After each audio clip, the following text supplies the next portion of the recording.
ನಾಯಕರು ಸಹ ಇದ್ದಾರೆ. ಅದರಲ್ಲಿ ಪ್ರಮುಖವಾಗಿ ನಮ್ಮ ಅಲ್ಪಸಂಖ್ಯಾತರು ಇಡೀ ಕರ್ನಾಟಕ ರಾಜ್ಯದಲ್ಲಿ 80%, ಮತ್ತೆ ನಮ್ಮ OBC ವರ್ಗ, ಹಿಂದುಳಿದ ವರ್ಗ, ಅದು 80%. ಆದ್ರೆ ಕಾಂಗ್ರೆಸ್ ಪಕ್ಷ ಅಲ್ಪಸಂಖ್ಯಾತರಿಗೆ ಯಾಕೆ ಅನ್ಯಾಯ ಮಾಡ್ತು, ಇದರ ಬಗ್ಗೆ ನಮ್ಮ ಸುದ್ದಿಗೋಷ್ಠಿ. ಮತ್ತೆ ಕಾಂಗ್ರೆಸ್ ಪಕ್ಷದಲ್ಲಿ ನಮ್ಮ ಹಿಂದುಳಿದ ವರ್ಗವನ್ನ ತುಂಬಾ ಕಡೆಗಣಿಸ್ತಾ ಇದ್ದಾರೆ.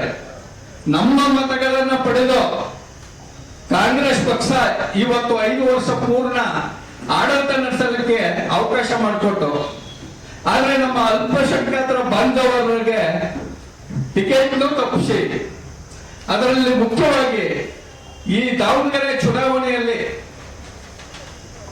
ನಮ್ಮ ಅಲ್ಪಸಂಖ್ಯಾತರ ಲೀಡರ್ಗಳಾದ ಜಬ್ಬರ್ ಖಾನ್ ಮತ್ತು ನಜೀರ್ ಅಹಮದ್ ಇವರಿಬ್ಬರಿಗೆ ರಾಜಕೀಯದಿಂದ ಮುಕ್ತಿ ಮಾಡಬೇಕಂತ ಹೊರಸಂಚು ಮಾಡಿ ಕಾಂಗ್ರೆಸ್ ಪಕ್ಷದ ಕೆಲವು ಧುರೀಣರು ತಂತ್ರಗಾರಿಕೆ ಮಾಡಿ ಇವರ ಇಬ್ಬರ ಸ್ಥಾನವನ್ನ ಕಿತ್ಕೊಂಡಿದ್ದಾರೆ.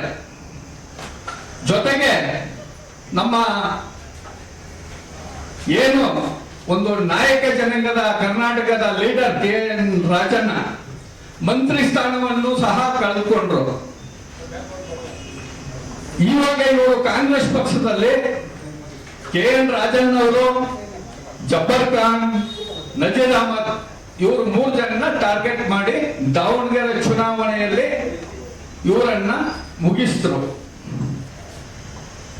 ಶಿವಶಂಕರಪ್ಪನವರ ಮಗ ಸಚಿವ ಮಲ್ಲಿಕಾರ್ಜುನ ರವರು ನಮ್ಮ ಜಮೀರ್ ವಸತಿ ಖಾತೆ ಸಚಿವರಿಗೆ ದಾವಣಗೆರೆಗೆ ಬಂದ್ರೆ ಬರ್ಲಿ, ಬರ್ದೇ ಇದ್ರು ಒಳ್ಳೆಯದು ಅಂತ ಪತ್ರಿಕಾಗೋಷ್ಠಿಯಲ್ಲಿ ಇವರು ದಾವಣಗೆರೆಯಲ್ಲಿ ಮಾಡಿದ್ದಾರೆ. ವಸತಿ ಖಾತೆ ಸಚಿವರು ಕೇರಳ ಚುನಾವಣೆಯಲ್ಲಿ ತೊಡಗಿಸಿಕೊಂಡು ವೇಣುಗೋಪಾಲ್ ಜೊತೆಯಲ್ಲಿ ಇದ್ರು ಅವರು. ನಂತರ ಅವರು 2 ದಿವಸ ದಾವಣಗೆರೆ ಕ್ಷೇತ್ರಕ್ಕೆ ಭೇಟಿ ನೀಡಿ ಅಲ್ಪಸಂಖ್ಯಾತರ ಮತವನ್ನು ಒಗ್ಗೂಡಿಸಿ ಕಾಂಗ್ರೆಸ್ ಪಕ್ಷಕ್ಕೆ ಹಾಕಿ ಅಂತ ಹೇಳಿದ್ರು. ಆದ್ರೆ ಈ ನಮ್ಮ ಕಾಂಗ್ರೆಸ್ ಪಕ್ಷ ಈ ಅಲ್ಪಸಂಖ್ಯಾತರನ್ನ ಮುಗಿಸುವ ಉದ್ದೇಶದಿಂದ ಈಗಾಗಲೇ ಈ ಇಬ್ಬರು ಅಲ್ಪಸಂಖ್ಯಾತರ ಮುಖಂಡರುಗಳನ್ನ ತಮ್ಮ ಒಂದು ಸ್ಥಾನದಿಂದ ವಜಾ ಮಾಡಿದ್ದಾರೆ.